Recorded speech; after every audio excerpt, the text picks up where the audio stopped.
for this video, we are doing basketball. Basketball is described as a common sport played by males and females that involves many biomechanical properties to produce movement and scoring a goal. Because it is a contact sport, many injuries can occur from things such as aggressive play, improper technique, inelastic collisions of opponents, and falling on body segment wrongly, and muscle overload/fatigue. Problems that can occur in basketball is player injuries, such as ankle and foot sprains, patellofemoral pain syndrome, hip and thigh injuries, and hand and wrist injuries.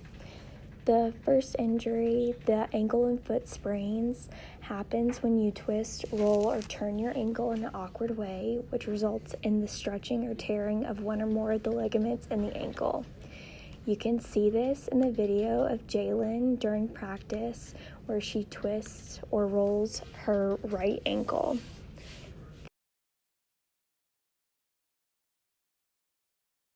The second injury is the hip and thigh injury, which is deep thigh bruising or contusions, which typically is caused by an opponent's elbow or knee involuntarily striking a player's thigh muscle. The third is the patellofemoral pain syndrome or knee injury, which is pain felt behind the kneecap where the kneecap or patella meets the thigh bone or femur. The pain is generally the result of excessive joint pressure due to poor kneecap alignment, which affects the joint surface behind the kneecap. And lastly, the wrist or hand injury is happens when passing or catching of the basketball, as well as attempted steals or anything else that could jam fingers, are common injuries to the wrist and the hand. Instead of landing snug in the palm of your hand, the ball hits the tip of a finger, jamming the finger into one of its joints, creating pain and swelling. In basketball, a lot of movements occur as closed or open skills. Closed skills are actions performed under standard environmental conditions. The nature of the task is identical each time. An example of this discrete movement would be a free throw, as you can see here.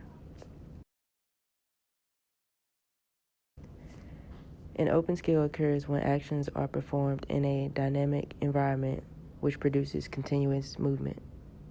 So for basketball, an example would be playing in a game or practice when you are being guarded by someone. As you can see here, she's about to take a proper free throw shot of her shooting the basket in the goal. And this part here is looking at the bottom half of her body, where you can see that her stance is shoulder width apart, which creates balance and stability for her weight and producing the amount of force she wants and needs. As she's bending her knees, she is using her joint and ground reaction forces to produce more power to help her gain distance to get the ball into the goal. As you can see, she approaches the free throw line the same way every time with a routine. When she shoots with one hand only. She has a guide hand on the left side of the ball, and her right hand is on the ball to aim at the goal. She has a straight follow-through, which allows her to shoot straight down the iron. For the bad demonstration, you can see how she doesn't bend her knees much. She shoots outwardly, and she uses her toes to generate force instead of her knees and heels.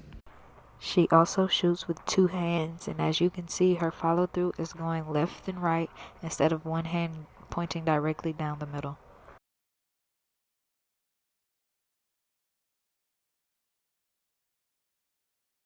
Here is a demonstration of her passing with her knees staying locked out.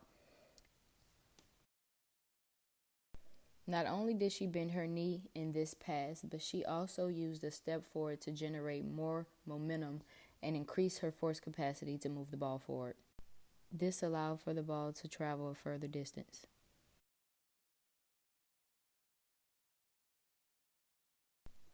In shooting, it is important for your feet to be evenly spaced to have balance for your shot. In this first example, Mia approached her jump shot with her feet touching, allowing her to be off balanced. This second example, Jalen approached her jump shot with her feet evenly spaced. This allows for balance to go straight up and straight down on her jump shot.